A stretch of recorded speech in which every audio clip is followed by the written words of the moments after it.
Туғандар мына өзін-өзі чаңлаштырған Грейстар деген сорт 3 жаштағы жылбырақ жылға кетіп атат. Кейінгі жылға бұл жерде өте көп.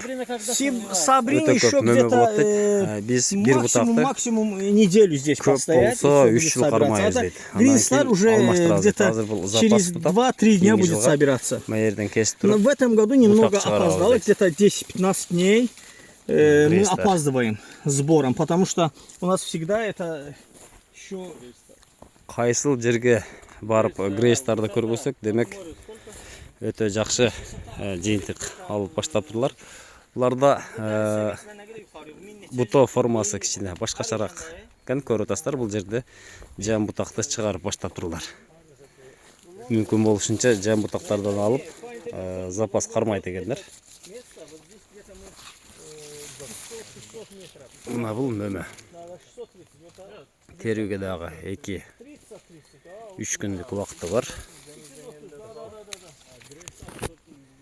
Мына Грейстар жүрек формасында, сабағы 4-5 сантиметрге чейін ұзын, қатулығы шындығында қату екенбіз. Азыр жеп көріңіз.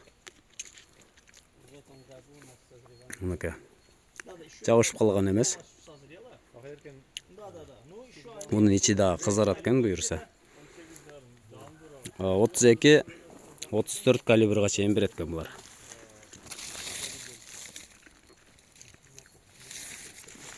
Buto formasına көңіліңіздерді бұрайлы. Бүт bir жақ тарауында.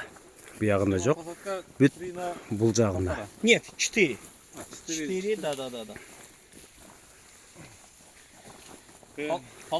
4, да. Төртке bir жарым тегеттер бұлар. Для Сабрины не нужно опыление, для Грейстар есть. Видите, они не совсем поспели, где-то еще неделю мы будем ждать, уже потом будем собирать. Знаете, во всех этих свит есть, и Ариана лучше всего для опыления.